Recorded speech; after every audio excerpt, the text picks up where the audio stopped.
Aleluia. 2 Reis 18. É uma grande satisfação.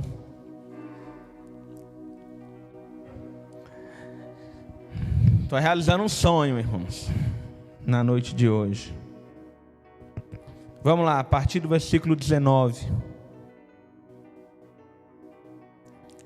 Diz assim o texto: Rabsaque lhes disse: Dizei a Ezequias, assim diz o sumo rei, o rei da Assíria, que confiança é essa em que te estribas?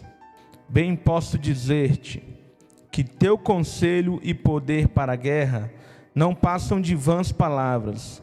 Em quem, pois, agora confias para que te rebeles contra mim? Confias no Egito, esse bordão de cana esmagada, o qual, se alguém nele apoiasse, lhe entrará pela mão e traspassará?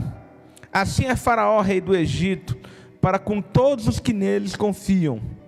Mas se me dizeis, confiamos no Senhor nosso Deus, não é esse cujos altos e altares Ezequias removeu, dizendo a Judá e a Jerusalém: perante este altar adorareis em Jerusalém? Ora, pois empenha-te com o meu senhor, rei da Assíria. Fez uma proposta aqui, irmãos: dar-te-ei 2.000 cavalos, se de tua parte achares cavaleiros para os montar. Vamos para o versículo 28. Então Rabsaque se pôs em pé e clamou em alta voz em judaico e disse: ouvi as palavras do rei da Síria. Assim diz o rei: não vos engane Ezequias, porque não vos poderá livrar da sua mão. Nem tampouco vos faça Ezequias confiar no Senhor, dizendo: o Senhor certamente nos livrará, e esta cidade não será entregue nas mãos do rei da Assíria. Agora vamos para o versículo 33, irmãos. Acaso os deuses das nações puderam livrar cada uma de sua terra das mãos dos reis da Síria? Onde estão os deuses de Amate, de Arpade? Onde estão os deuses de Serfaim, Rena e Ivá? Acaso livraram eles a Samaria das minhas mãos? Quais são dentre todos os deuses desses países que livraram a sua terra das minhas mãos, para que o Senhor possa livrar Jerusalém das minhas mãos? Calou-se, porém, o povo, e não lhe respondeu palavra, porque assim lhe havia ordenado o rei: não lhe responderei. Feche os teus olhos, vamos orar. Pai Santo, nessa noite nós te bendizemos, Senhor, porque, ó Deus, a tua palavra, ela ainda pode ser anunciada, ela ainda pode ser pregada para um grande público, e nós te glorificamos por isso. Toma, Senhor, essa noite nas tuas mãos, guarda, Senhor, teu povo, fala com os teus servos, cada um em sua casa. Nós aqui, ó Deus, ministre também aos nossos corações. Deus, toma a minha vida nas tuas mãos, me dê graça, e me dê, ó Deus, sabedoria para trazer aquilo que o Senhor me mostrou através dessa palavra aos teus filhos, e que o Senhor possa falar com eles. Ó Deus, cale qualquer outra voz, senão a sua. Qualquer distração, ó Deus, dentro das casas, qualquer coisa que possa atrapalhar os teus filhos a ouvirem a tua palavra, que o Senhor cesse agora, e que o Senhor comece a falar pessoalmente com cada um de nós, no nome de Jesus. Glória a Deus. Irmãos, é muito bom podermos estar aqui juntos nessa transmissão, poder estar falando com os irmãos. Nessa noite eu vou estar realizando um sonho ministerial, porque há mais de 10 anos atrás, eu lembro que eu fiz um curso. Irmãos, eu entrei de intruso nesse curso. O pastor estava dando um curso sobre homilética e hermenêutica. E aí eu estava na igreja, eu fiquei ouvindo a voz dele. Aí eu fui lá para a sala onde eles estavam estudando esse curso, e eu ficava ali na janela ouvindo. Aí eu gostei, achei legal aquilo que foi passado. Aí no outro dia eu fui lá para a janela de novo, fiquei ouvindo. Aí até que o pastor, acho que ele olhou assim e falou: coitado desse menino, vai que ele dorme na janela e cai. E eu não tenho unção para ressuscitar. Então, entra, me convidou para entrar. E aí eu entrei e continuei assistindo o curso e tal. Irmãos, às vezes as coisas de Deus são muito irônicas, porque eu fui o único que terminei o curso. O pessoal foi se dando por escusado, e eu fui o único que terminei. E eu me lembro que no final tinha uma tarefa. O pastor, ele falou assim: escolhe um texto, monta um esboço e prega. Aí eu falei: vou escolher Atos 7. Ele falou: Atos 7 é muito grande, melhor você escolher um outro. Aí eu falei: ah tá, eu vou escolher aquela história lá do Ezequias com Senaqueribe. Aí ele falou assim: você não dá conta de pregar esse texto, escolhe outro. Aí eu amei, escolhi outro, escolhi Lucas 19, Zaqueu, mais simples, mais de boa. Mas eu fiquei: um dia eu vou pregar esse texto. Um dia eu vou pregar esse texto, irmãos, e pelo incrível que pareça, eles passaram mais de 10 anos. Eu sempre olhava para esse texto, mas uma mensagem nunca vinha à minha mente. Eu até comentei com a minha esposa, eu falei: amor, eu gosto tanto desse texto, tem até aquela música do Diante do Trono. Falei: meu sonho é pregar esse texto, mas Deus, ele não me permitiu ainda. Faça isso. E agora eu estou com medo, irmãos, porque vai que passaram-se 10 anos e eu ainda não dou conta de pregar esse texto. Então, que Deus, ele tenha misericórdia e me dê graça, amém? Deixa eu contextualizar para vocês, irmãos. Ezequias era o rei da Assíria, o império assírio. Antes do império babilônico se levantar, ele foi o grande império da terra. Ele estava dominando, chegou a dominar o reino do norte lá de Israel, dominando várias nações, e agora chega no quintal do reino do sul, de Judá, chega em Jerusalém para a conquistar. E é muito interessante, irmãos, que esse reino que vinha devastando todos os planetas, esse reino que vinha fazendo um arrastão no planeta, ele ia conquistando os povos, mas de repente, eu imagino, eu penso assim: o pessoal do reino do sul, o pessoal de Judá, eles estavam debaixo da liderança de Ezequias, irmãos, e Ezequias era um homem de Deus. E eu imagino aquela nação pensando assim: não, Senaqueribe está varrendo o planeta, mas nós estamos guardados, ele não vai chegar até nós, porque Deus, ele é conosco, então ele não vai chegar até nós. E de repente o problema agora está batendo na porta deles. Irmãos, eu não sei se você já conseguiu começar a me entender, mas em meio às crises, seja uma crise mundial, ou seja uma crise do dia a dia, o povo de Deus, ele não está isento. Deus, ele nunca prometeu nos separar, nos tirar dos problemas, evitar que tenhamos problemas, evitar que tenhamos provações. Deus, ele nunca nos prometeu isso. O que Deus nos promete é que estará junto conosco dentro dessa situação. Então, Senaqueribe chega. Irmãos, e quando ele chega com um discurso arrogante, assim: é melhor se entregar, a gente ganha tempo, vocês ganham tempo, não tem morte nenhuma, e é melhor para todo mundo, porque se a gente partir para a batalha, vai ser uma carnificina. Se a gente partir para a batalha, a coisa vai ficar muito feia para todos vocês. E é interessante que ele manda um mensageiro, e o mensageiro começa a falar. O Rabsaque, ele começa a falar as palavras que foram lidas aqui. Em determinado momento, aqueles conselheiros de Ezequias falaram assim: pode falar em aramaico, porque nós entendemos bem. Não fala na língua judaica, para que o povo não ouça e o povo não se amedronte. Aí que o homem fez questão de falar na língua do povo. para amedrontar a todos. Irmãos, o final dessa história é lindo, porque não tem nem batalha. Senaqueribe, ele é derrotado antes que a batalha exista.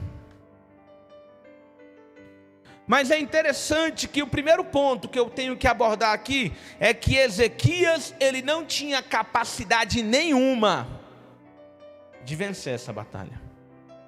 Era o maior império do planeta contra um povo que estava sendo reconstruído, porque os reis anteriores a Ezequias, eles deixaram Judá em frangalhos, em desgraça espiritual. E Ezequias, ele começa uma reforma, primeiramente espiritual, e depois ele começa a reestruturar, tentar reestruturar o reino de Judá. Então é um reino que está em reestruturação contra o maior exército do planeta. Eles não tinham nenhuma força para vencer. Irmãos, mas me parece, eu não sei se você concorda comigo, que é exatamente nessas horas que Deus, ele mostra quem é que manda no universo. Deus, ele mostra quem é Deus.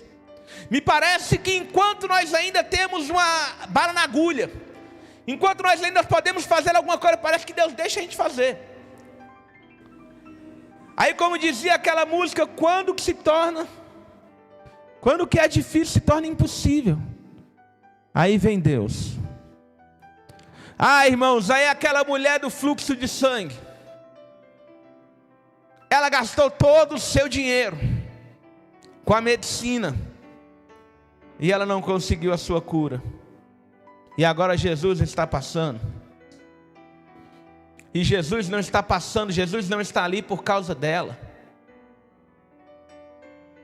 Jesus está ali porque Jesus está indo curar uma irmã que está doente. E aí aquela mulher, ela não tem mais nenhuma alternativa.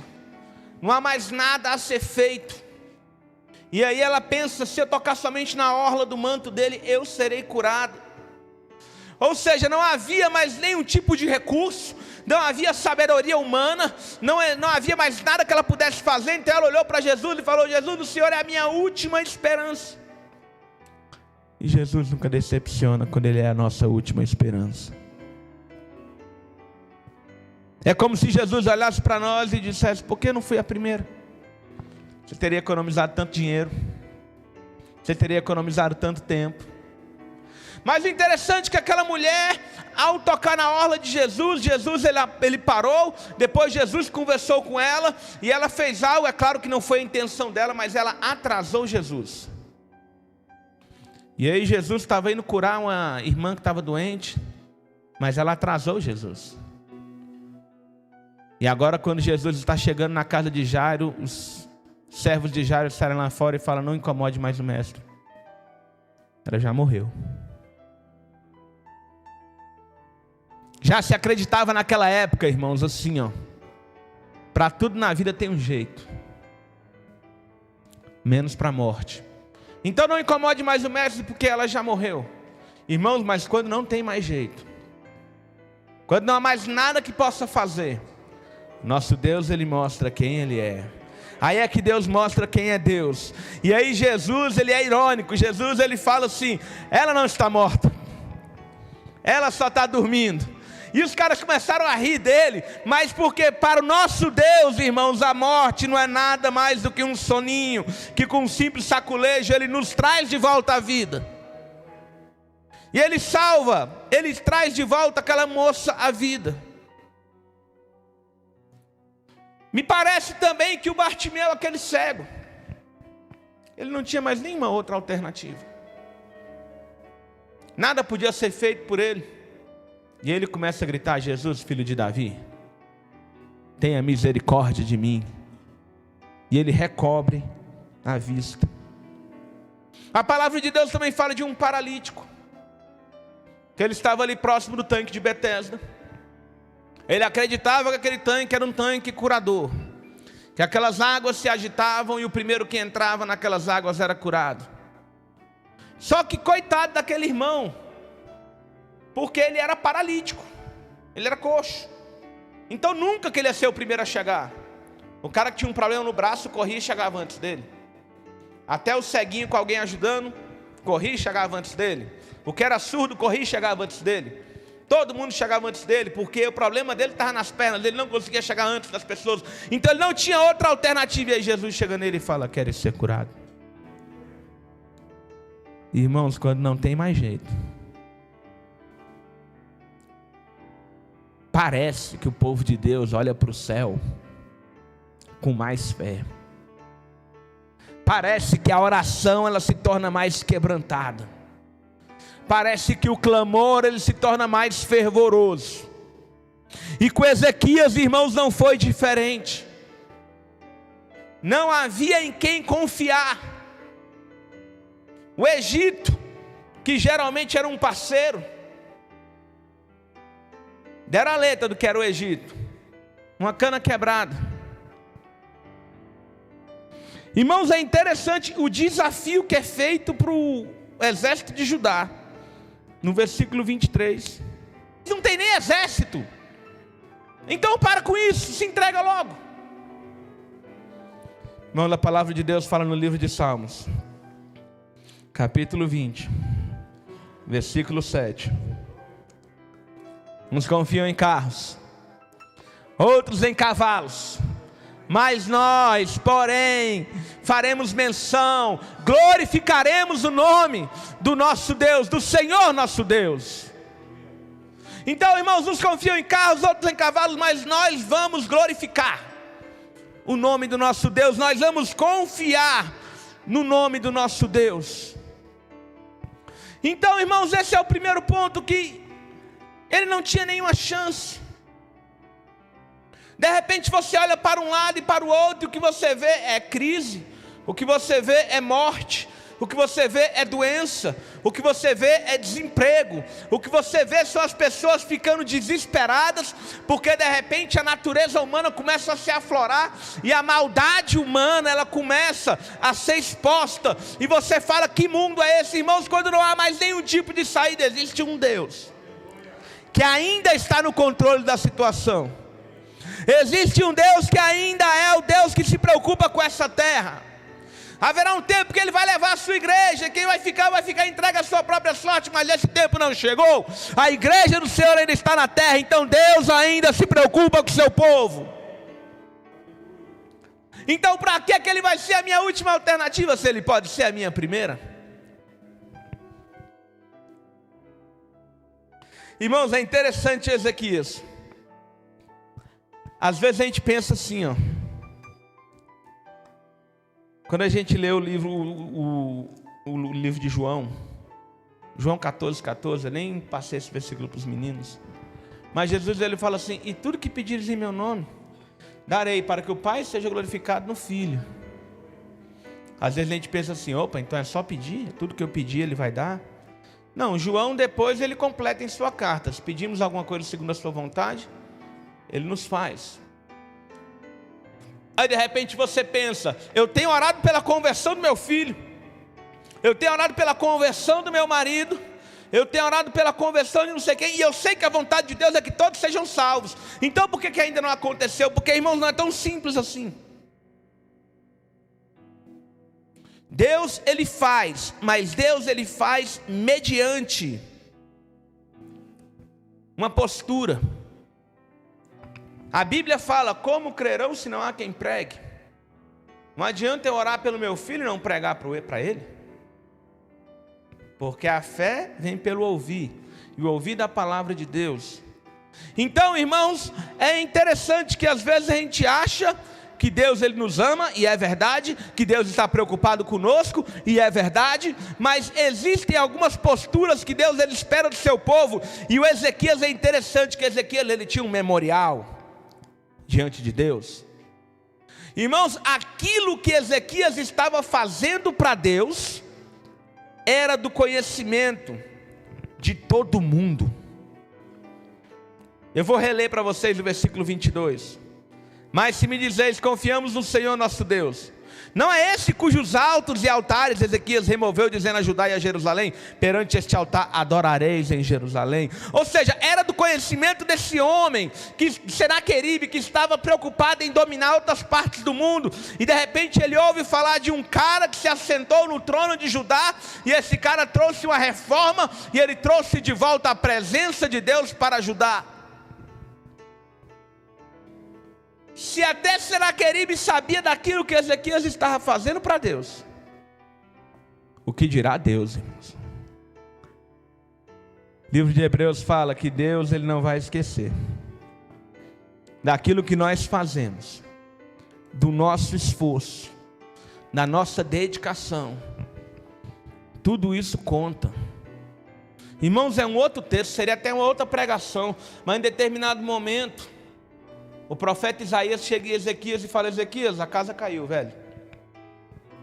Arruma as suas coisas, porque tu vai morrer. Chegou o teu tempo. E aí ele faz uma oração. E nessa oração ele põe esse memorial.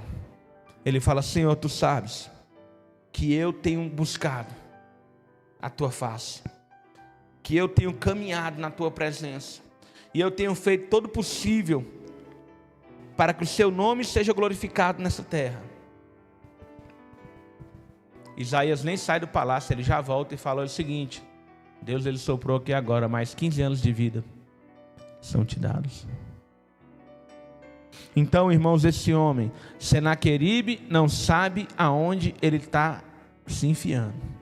Senaqueribe não sabe com quem ele está mexendo, porque ele está lidando com um homem que tinha um memorial diante de Deus, com um homem que estava caminhando na presença de Deus. Irmãos, Deus, Ele luta as nossas guerras, mas entenda o seguinte: Deus, Ele não sai lutando as guerras de qualquer um. Deus, Ele luta as guerras daqueles que são seus. Porque é o João 14:14, tudo que pedirem em meu nome farei. Por que Deus responde a minha oração? Para que o Pai seja glorificado no Filho.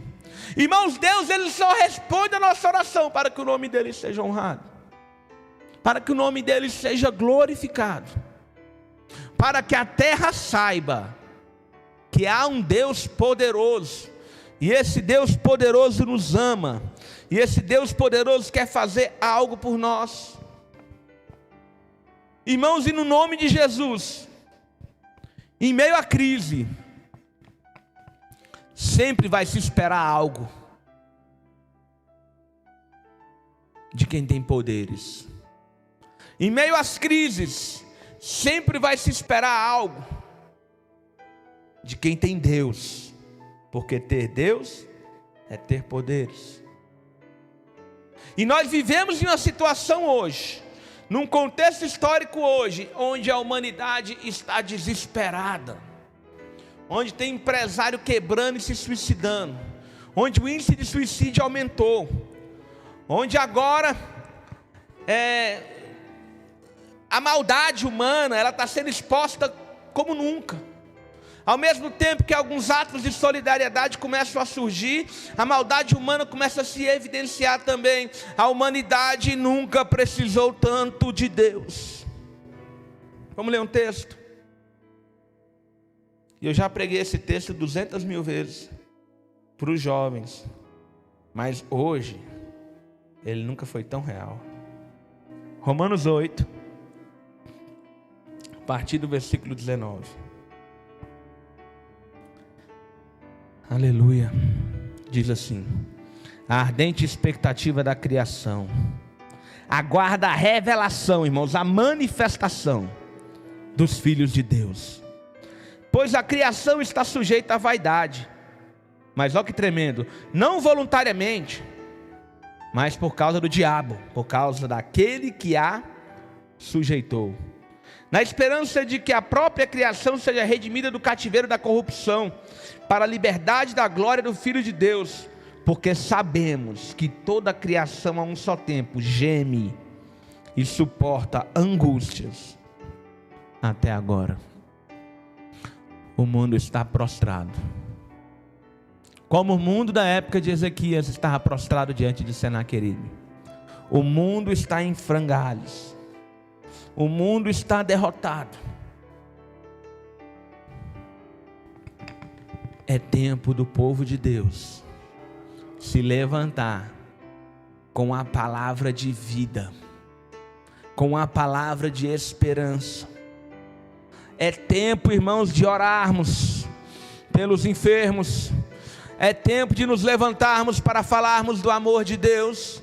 É tempo de nos levantarmos para falar que existe um Deus, que Ele está acima dessa crise, e que essa crise nunca vai ser maior do que Ele, porque Ele está no controle de toda a situação. Existe uma ardente expectativa da criação para o levantar, para o manifestar dos filhos de Deus. E eu me pergunto, onde estão os filhos de Deus?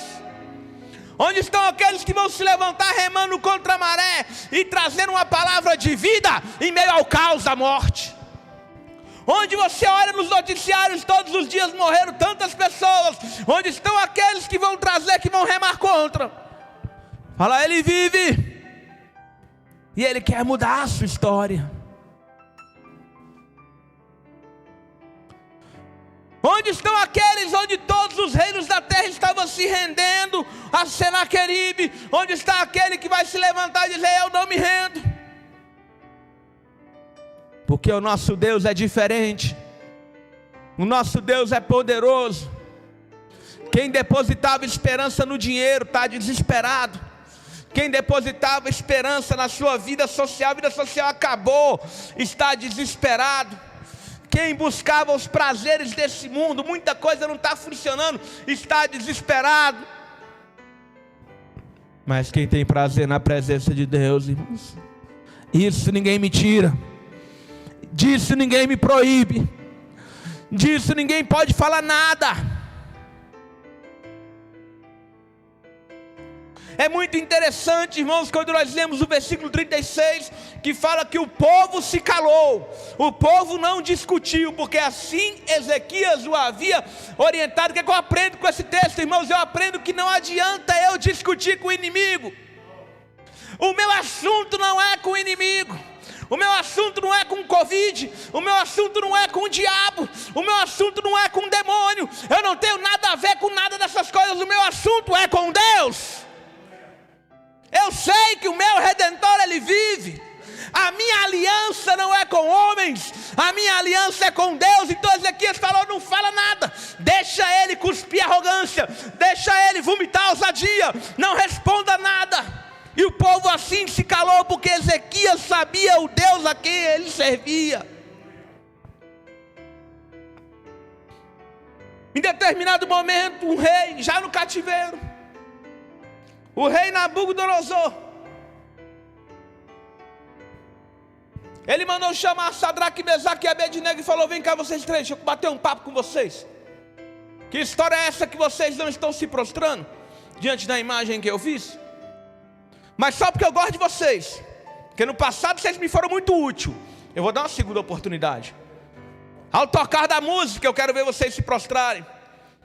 Aqueles homens se levantam e falam, rei, com todo respeito, rei, não é nada contra o Senhor, nós somos seus servos,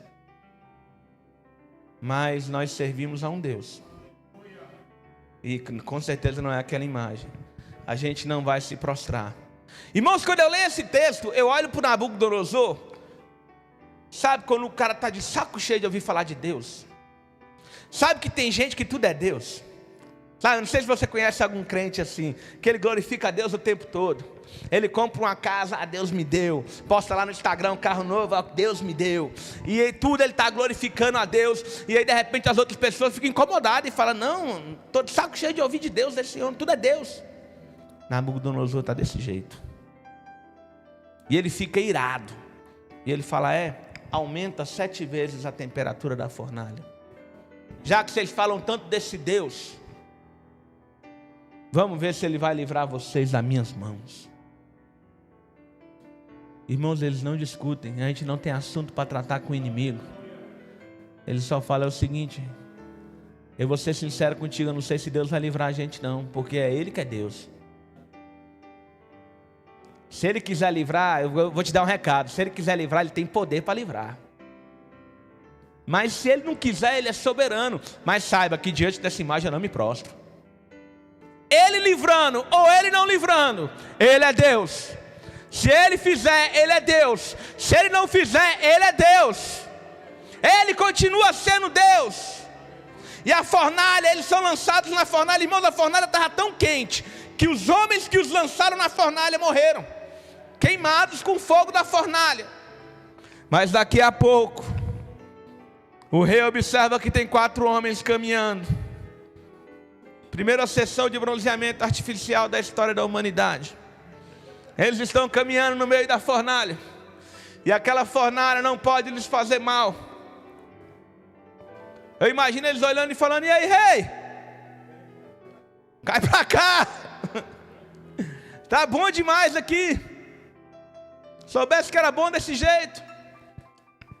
O rei manda soltá-los. E depois ele faz um decreto, glorificando. Irmãos, é por isso que ele faz milagres, para o seu nome ser exaltado, para o seu nome ser glorificado, glorificando o nome do nosso Deus. Em determinado momento da história da humanidade, está Pedro e João diante do Sinédrio,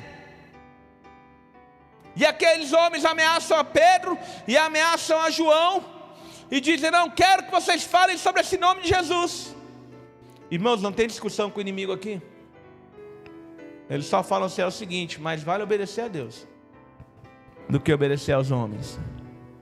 Pode prender, pode bater, pode fazer o que quiser, mas nós não podemos deixar de falar daquilo que temos visto e ouvido.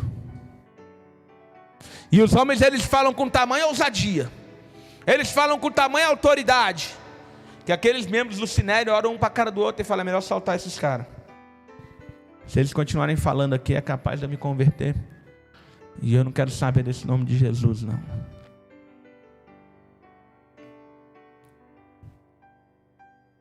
Em outra ocasião, baixaram um decreto em Babilônia, onde estava proibido fazer menção a qualquer outro Deus que não fosse o Deus deles lá. E aí tem um cara chamado Daniel, irmãos, que durante 3 vezes por dia, eu preciso estudar Daniel direito, porque durante 3 vezes por dia, ele se colocava na presença de Deus a orar. E deixa eu te falar uma coisa: Daniel não era nenhum vagabundo.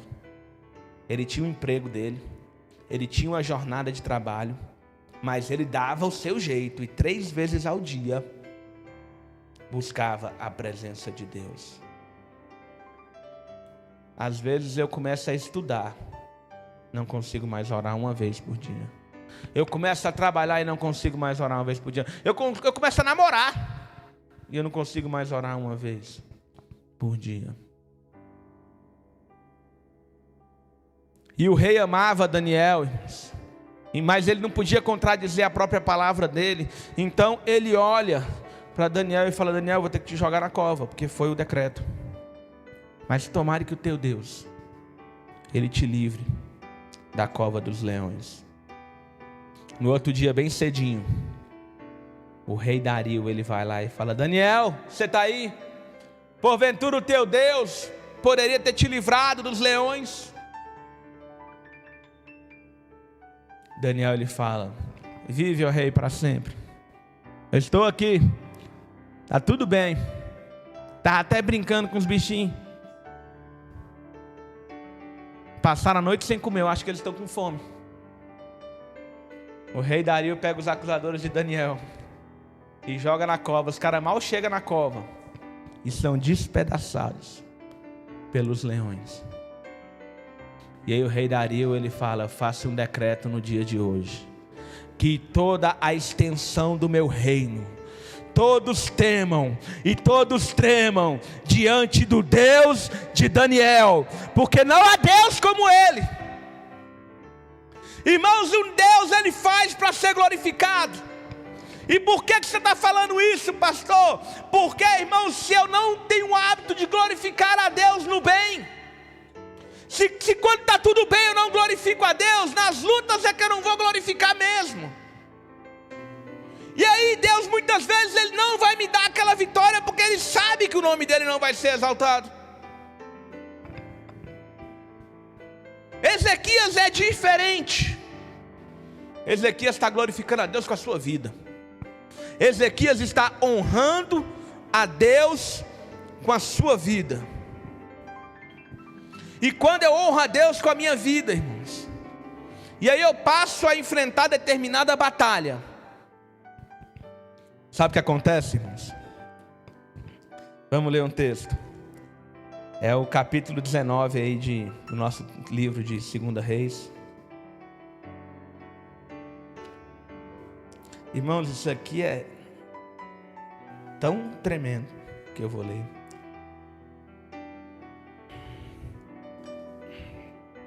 Segunda Reis 19. Qualquer dia eu chego lá.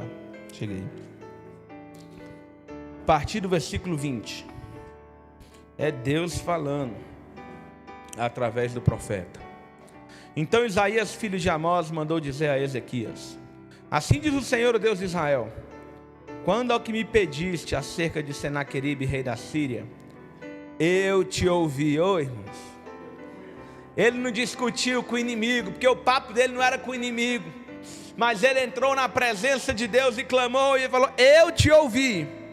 E esta é a palavra que o Senhor falou a respeito dele: a virgem filha de Sião te despreza e zomba de ti, a filha de Jerusalém meneia a cabeça por detrás de ti. A quem afrontaste e de quem blasfemaste, e contra quem alcançaste a voz e arrogantemente ergueste os olhos? Contra o santo de Israel. Vamos entender isso aqui, irmãos, porque é muito tremendo. Deus, ele está falando para Ezequias assim: Ezequias, essa luta não é sua não, cara. Essa luta é comigo. Na hora que o Rabsaque falou: os reinos das outras nações não puderam livrar, ele falou besteira, porque ele chamou Deus para a briga. E na hora que ele começa a afrontar Ezequias falando: não vos engane, Ezequias, dizendo que o Senhor vos livrará, ele está caçando briga com Ezequias. Mas quando alguém caça briga com um servo de Deus, ele está caçando briga com Deus. Irmãos, Deus, ele guerreia as nossas guerras. Eu não sei se vocês prestaram atenção na notícia que eu dei antes de nós começarmos a nossa mensagem. O irmão Regis foi diagnosticado com Covid-19. Mas quando um servo de Deus, ele contrai uma doença dessa, pode acontecer duas coisas. Ou Deus, ele fala: o seu tempo passou aqui, meu filho, é hora de você descansar comigo. Ou então Deus fala: não, quem dá a última palavra não é a doença, quem dá a última palavra não é o diabo, quem dá a última palavra não é a crise. Independente da resposta, eu preciso entender que Deus está no controle.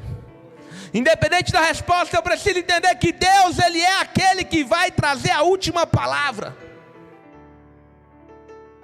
Irmãos, entenda, no nome de Jesus, o texto de Romanos 8:28. Todas as coisas cooperam para o bem daqueles que amam a Deus, daqueles que são chamados segundo o seu propósito. Irmãos, existem 3 povos no planeta. Existe o judeu, existe a igreja e existe o resto, os gentios espirituais. A igreja é o povo que tem aliança com Deus. A igreja é o povo de Deus. E quando eu falo igreja, irmãos, eu não estou falando de frequentar uma igreja física. Eu estou falando em ser igreja. Eu estou falando de levar uma vida que honra o meu Deus. Eu estou falando de levar uma vida que glorifica o meu Deus. De viver segundo aquilo que eu fui chamado para viver. Irmãos, quando isso acontece, quando eu amo a Deus e eu vivo uma vida dedicada a viver o propósito de Deus para mim nessa terra, aí se cumpre essa palavra: todas as coisas cooperam para o bem daqueles que amam a Deus. Aí, irmãos, ninguém pode me tocar. Não toquei nos meus ungidos, não maltratarei os meus profetas. Quando Deus ele está no controle, Ele é o único que pode me tocar. E que seja feita a vontade dEle. Então, irmãos, eu preciso nessa noite aprender a glorificar a Deus com a minha vida. Porque quando o dia mau chegar, eu vou continuar glorificando a Deus. E quando a vitória vier, eu vou glorificar a Deus. E se a vitória não vier, eu continuo glorificando a Deus. Porque Ele não é um Deus que eu não estou barganhando com Ele, mas Ele é o dono na minha vida. Não teve guerra. Senaqueribe volta para casa. E em casa ele é assassinado pelos próprios filhos. E Judá depois vai ser sim levado para o cativeiro, mas não no reinado de Ezequias. Não com um homem de Deus no poder. Irmãos, algum tempo depois de Ezequias, vem Ezequias, Manassés, Amon, Josias. Josias ele se levanta para ser rei. E aí o relógio de Deus já estava estourando. Porque o decreto de Deus, o juízo de Deus de Israel já estava chegando. Israel seria levado ao cativeiro. Mas irmãos, é muito lindo isso. Porque Deus ele olha para Josias e ele fala: não no reinado desse cara. Com ele, no reino, Israel não vai para o cativeiro. Mas o tempo estava passando, irmão. Sabe o que Deus ele faz? Eu te desafio a ler depois. Josias morre em batalha. A gente não vê na palavra de Deus homem de Deus morrendo em batalha. Reis que estão na presença de Deus, eles morrem de outras formas. Mas Deus ele tinha pressa. E Deus tinha no coração dele falando assim: com Josias no poder não. Então eu vou trazer o meu filho Josias para mim. E aí o que assumir, esse se não me servir, aí sim, esse vai ver todo o mal ocorrer sobre ele. Pastor, mas ele morreu. Não, irmãos, ele não morreu. Ele foi levado para a presença de Deus. Deu nem tempo de sentir a dor. Não deu mal tempo de sentir a dor, ele já estava no seio de Abraão. Povo de Deus, até quando perde, ganha. Minha esposa estava me falando esses dias de uma cantora que eu não conheço. Morreu de Covid.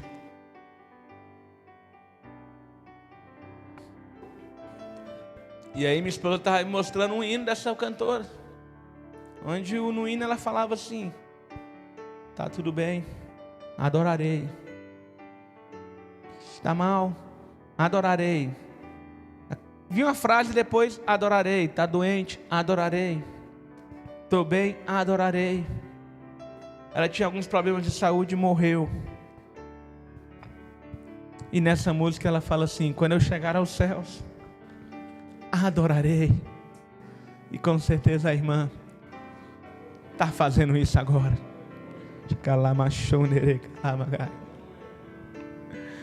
Irmãos, existe um Deus que Ele está acima da crise. Então nós não precisamos estar preocupados, porque é um Deus que Ele cuida de nós. Se preocupe somente em glorificá-lo nessa terra. Se preocupe somente em fazer o nome dEle exaltado nesse momento. Nós temos a oportunidade de levar o nome de Deus para o máximo de pessoas possíveis. Nós temos o momento de dar uma simples mensagem, de compartilhar uma palavra como essa, de compartilhar uma outra que você acha que é mais específica para aquele caso.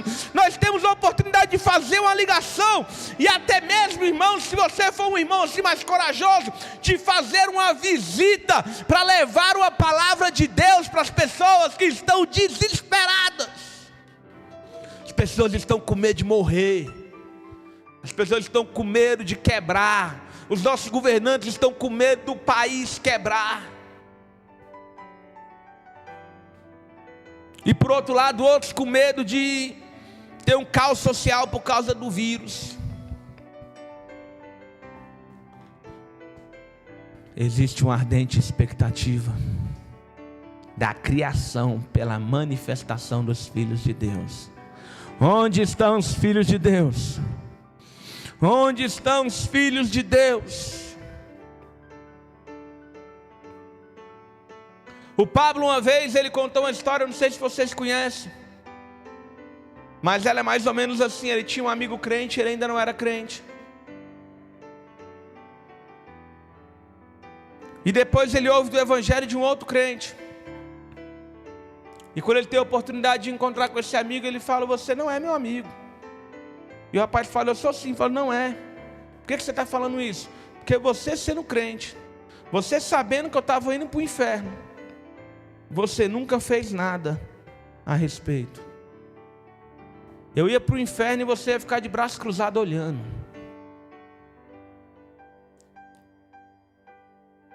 Será que eu amo aquele meu parente? Será que eu amo aquele meu amigo?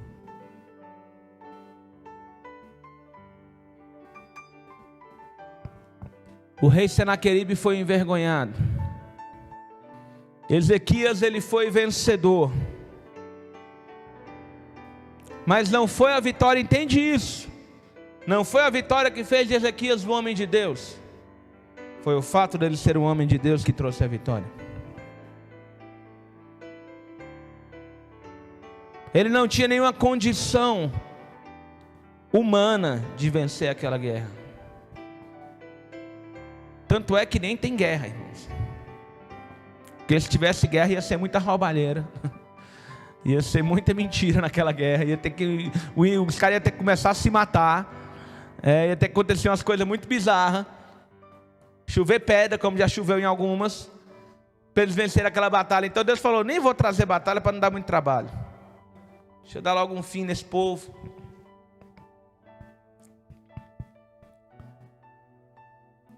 Olha para o alto. Existe um Deus que Ele não só está acima dessa crise, mas Ele quer ser glorificado em meio à crise. Ele quer ser exaltado no meio dessa crise. Ele quer ter o seu nome propagado em meio a essa crise. Ele quer se fazer conhecido em meio a essa crise. E aonde eu estou? Me preocupando com a crise? Com medo? Ou eu estou olhando para o alto, sabendo que o meu socorro ele vem do Senhor, e que eu posso servi-lo, e que a minha única preocupação deveria ser servi-lo, porque no mais Ele fará. Eu quero te convidar, no nome de Jesus, a fechar os teus olhos.